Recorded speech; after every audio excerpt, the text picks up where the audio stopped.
দাঁত দুখানা মুলোর ওরে বাবা রে, কান দুখানা কুলোর মতো। ও মা, যদি কোনো সতী নারী দেখে, বিশেষ করে বিধবা নারী দেখলে তার চুলির মুঠি ধরে ওই পাহাড়ি চূড়ায় নিয়ে গিয়ে তাকে ধাক্কা দিয়ে মাটিতে ফেলে দেয়। ওরে বাবা রে বাবা রে বাবা। কটিরা থরথর করে কাঁপছে। বৌদি আমার না খুব ভয় লাগছে, দায়িত্ব যদি আমায় ধরে নিয়ে যায়। কেন, আমরা তো আছি, যাবে না? না বৌদি, আজকে ছেড়ে দাও, আমি আর একদিন আসবো। ঠিক আছে, আজকে ছেড়ে দিলাম, অন্যদিন এসো। কুটিলা ঘরে গেল, রায়ধনী সখীগণ কিনে ভানুমন্ত্র উপস্থিত হয়েছে। অষ্টপদ্য অঙ্গবন্দনা শেখাতে গেলে আর না চলিতে পারে যদুনাথ বল। এই সখীরা আপনারা নৃত্য করবেন নাকি? উঠুন। হরিবল হরিবল। ব্যস্ত উঠুন, ব্যস্ত। তিনজন করে, তিনজন চারজন করে ওঠো, তিন চারজন একসাথে। ওই একসাথে তাল হবে না, একসাথে ওঠেন, একসাথে ওঠেন। ওঠেন, একসঙ্গে ওঠেন, একসঙ্গে ওঠেন।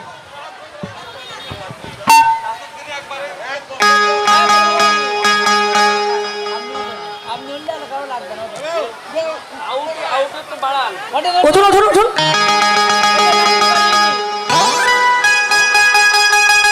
মাঝখানে আসুন।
সূর্য মন্দির এসেছে। আচ্ছা, সূর্য পূজা হবে, ব্রাহ্মণ ডাকতে হবে। ব্রাহ্মণের দক্ষিণা না দিলে ব্রাহ্মণ আসবে না। তো পূজা করতে গেলে তো ব্রাহ্মণ আনতেই হবে, আর দক্ষিণা না দিলে ব্রাহ্মণ আসবে না। দক্ষিণা দিতে হলেই আমার তরফ থেকে সখীগণ যাচ্ছে, সকলে ব্রাহ্মণের দক্ষিণা দেবেন, সূর্য পূজা করবেন ভক্তি ভরে। তো স্বামীর মঙ্গলের জন্য, সন্তানের মঙ্গলের জন্য সকলে ভক্তি ভরে পূজা করবেন, ব্রাহ্মণের দক্ষিণা দেবেন। আমার তরফ থেকে যাচ্ছে কয়েকজন, আপনার তাদের কাছে গোবিন্দ সেবা দক্ষিণা দেবেন। এবার যখন ভানুমন্দিরে উপস্থিত হয়েছে, দেখছে সব গোছানো আছে কিন্তু ব্রাহ্মণ না। তো কুন্দলতা পাঠিয়েছে বটু ব্রাহ্মণকে, বটু রায়ধনের সূর্য পূজা করতে এসেছে, তুমি কৃষ্ণকে ব্রাহ্মণ সাজিয়ে নিয়ে এসো। এখন বটু গিয়ে কৃষ্ণকে ব্রাহ্মণ রূপে সাজাচ্ছে। তারে দেখি মন সুখী এলোই মাথার কেশ, আরে দেখি মনে সুখী এলে মাতার কে ওরে রসিক নগরে রসের শেখা ধরে ব্রাহ্মণে বেশ, ঘরে ব্রাহ্মণ বে গলে পাটা ভালে ফোটা কষাকষি করে, গলে পড়া ভালে পড়া কোষাকুষি করে ওরে ছোট্ট কোচা মোটা কোচা পটিয়া টিপ করে, ছোট কাঁচা মোটা কাঁচা কোটি কাটি পরে ললাপতি হইয়া যদি আইলা দেবের ঘরে, লইয়াপতি হইয়া যদি আইলা দেবের ঘরে ওরে পূজার সাজ দেখি বিপ্রের মন সন করে। জানে দেখে বিপ্রের মন সংযান করে কৃষ্ণদেব এবং বটু দুইজন ব্রাহ্মণ বেশে গেছে ভানু মন্দিরে। সকলে দেখছে ব্রাহ্মণ এসেছে, বসার জন্য আসন দিয়েছে। বটু ব্রাহ্মণ বসেছে, ক্ষীরের নাড়ু দেখেছে। ক্ষীরের নাড়ু দেখে লোভ সামলাতে পারছে। এই যে ক্ষীরের নাড়ু, আচ্ছা শিখিয়ে দাও শিখিয়ে দাও এই নাড়ু দেখে বলছো ব্রাহ্মণ ক্ষীরের নাড়ু না লিচু দেখি তো ওই যে নাড়ু যে শিখিয়ে দাও সখীগণ বলছে এই যে ব্রাহ্মণ ব্রাহ্মণ নাড়ু দেখে বলছে দেখো সখীগণ তোমরা যা যা এনেছো সব একটা ওই সব আমাকে একটু দাও তো, খেয়ে দেখি কেমন। দাও এই যে ব্রাহ্মণ কে পূজার আগে প্রসাদ খায় এমন ব্রাহ্মণ তো বাপের জন্মেও দেখি না। বাপের জন্মে দেখোনি, আমার বাপ ঠাকুর দ্বারা খাইতো, আমি সেই বংশের। এখন আমি আগে সেবা করি তারপর পূজা করব।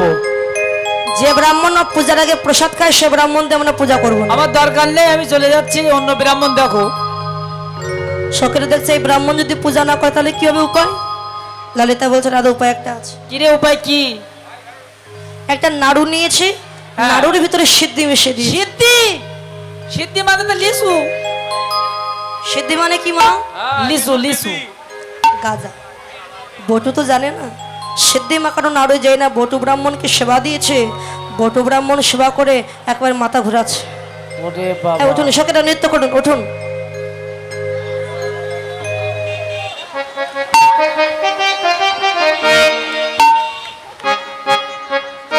উঠুন।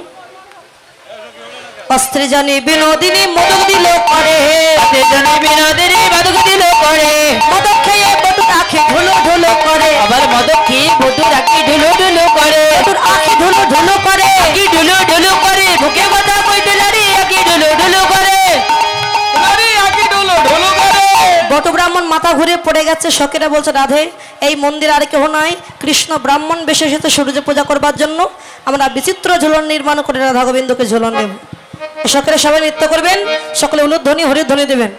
ঝুলনায় পর নাগর নাগরী, ঝুলনায় পরে নাগর নাগরী, ঝুলনায় পর নাগর নাগরী, ঝুলনায় পরে নাগর নাগরী, আসিয়া বসল রঙ্গে, আসিয়া বসিল রঙ্গে, ঝুলাইয়া ঝুলানো সকল ললনা, সকল লালনা, গদ গদঙ্গ ভরে, গদ গদ অঙ্গ ভরে, ঝুলাইয়া ঝমকে রাধিকা চমকি, ঝুলায় ঝমকে রাধিকা চমকে, রাধে কি নগর দ্বারে, রাধিকা নগর দ্বারে, হাসিয়া হাসিয়া বাহু প্রসারিয়া, হাসিয়া বাহু প্রসারিয়া, হরির করিল কোলে, করিল কোলে, ঝুলাইতে লাগিল, ঝুলাইতে লাগিল, প্রায় ধনী বিনোদিনী ঝুলাইতে লাগিল। এই ধনী বিনোদিনী ঝুলাইতে লাগিল। সবাই যাই দাও যাই দাও, জয় দাও জয় দাও, যাই দাও যাই দাও, জয় দাও জয় দাও, রাধা গোবিন্দের মিলন হলো, যাই দাও যাই দাও, রাধা গোবিন্দের মিলন হলো, জয় দাও জয় দাও, যাই দিলে যাই হবে, যাই দাও যাই দাও, জয় দিলে জয় হবে, জয় দাও জয় দাও, যাই দিলে যাই হবে, যাই দাও যাই দাও। তোমরা জয় দিলে জয় হবে, জয় দাও জয় দাও। রাধা গোবিন্দ নৃত্য গীত করছে, এক দুষ্ট বুড়ি দেখতে পেয়েছে।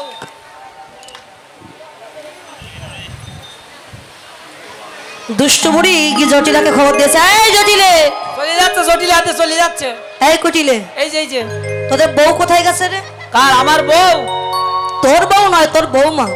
ও আমার বৌমা, ওই যে ভানুদেবের পূজা করতে গেছে। ওরে ভানু পূজা না, ভানু পূজা না, তা কি? আমি সেই ভানু মন্দিরের নিকট থেকে আসছিলাম, দেখলাম তোদের বউ নন্দের বেটার সাথে ওই ভানু মন্দিরে নৃত্য করছে। ওহো, বলছে সত্যি? বলে হ্যাঁ, বিশ্বাস না হয় চল এক্ষুনি দেখতে যাবো তোর। এখন জটিলা কুটিলা আয়া যাচ্ছে ভানু মন্দিরে। দুষ্ট লোকে কয় কপাটে কইলা বুড়ির কানে, কপাটে কইলা বুড়ির কানে, লোকে কয় কপাটে কইলা বুড়ির কানে, দুষ্ট হয়ে বুড়ি তখন চলে দেবে খানে, ওই বুড়ি তখন চলে দেবে ঘরে, ওই বুড়ি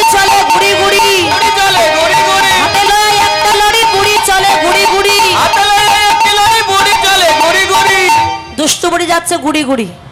এখন তাদের দেখে গাছের ডালে বসেছিল সুখসারি, সংকেত দিল রাধে ওই দেখো তোমার সখী ওই শাশুড়ি নদী আসছে, দেরি না করে শীঘ্রই তুমি পূজায় বসো। আর রায়ধনী বলে প্রাণনাথ জটিলা কুটিলা এসে তোমার সঙ্গে যদি আমায় দেখে ফেলে, চিন্তা করো না রাধে, তোমরা যে ফুল এনেছো ফুল দিয়ে আমায় ঢেকে দাও, আমি কানু এখন ভানু হয়ে ফুলের মতো কানু তখন ভানু হয়ে ফুলের ভিতরে যায়। ফুলের ভিতরে যায়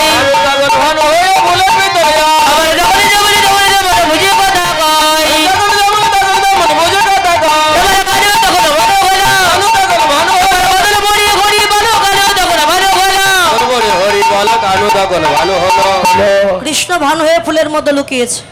এবার জটিলা এসে ডাক দিয়েছে, বৌমা কি বলো। তুমি তো কখন এসেছো সূর্য পূজা করতে, এখনো পূজায় বসে সব গেছে, আর ভালো লাগে না, ব্রাহ্মণ পাচ্ছি না। কেন? ওই যে বড় ব্রাহ্মণ আছে বসে, এই যে বড় ব্রাহ্মণ, তার পূজা করবে না জটিলা কুটিলার। কেন করবে না? কেন? এর আগে যতবার এই জটিলা কুটিলার পূজা করেছে, পূজা শেষ হয়ে গেছে, দক্ষিণা না দিয়ে চলে গেছে পালিয়ে, আর খুঁজে পাওয়া যায়নি।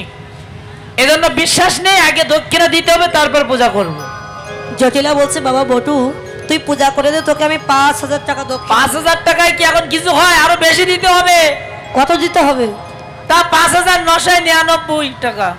আচ্ছা ঠিক আছে, তো তাই দেবো, তুই যা তো